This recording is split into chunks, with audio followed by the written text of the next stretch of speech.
ورفعناه مكانا عليا. هذا رفع مكانة ورفع مكان برضه. ان النبي عليه الصلاة والسلام قال ايه؟ ثم عرج بنا الى السماء الرابعة فاستفتح جبريل عليه السلام. قيل من هذا؟ قال جبريل. قيل ومن معك؟ قال محمد. قال وقد بعث إليه؟ قال قد بعث إليه. ففتح لنا. ففتح ايه؟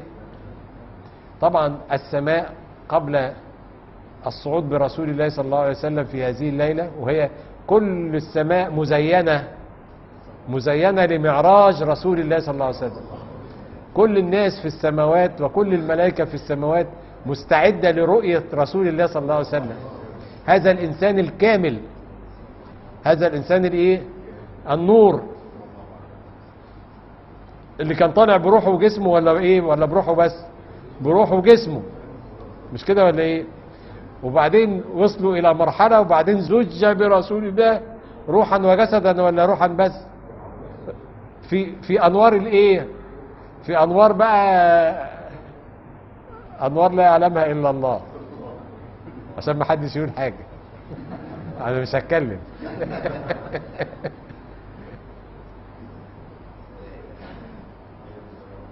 سيدنا جبريل نفسه ما قدرش.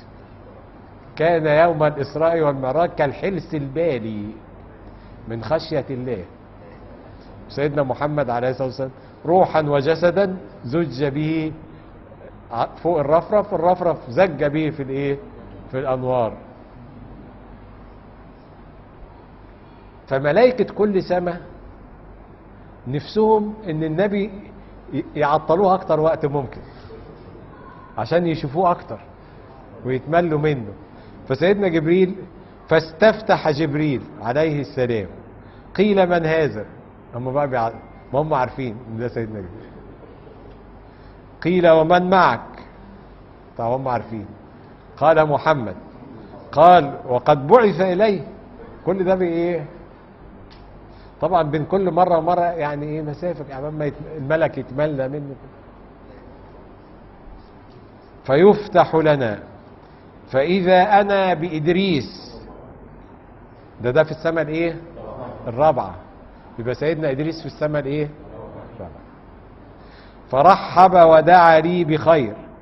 قال الله عز وجل ورفعناه مكانا عليا. ده النبي اللي بيقول.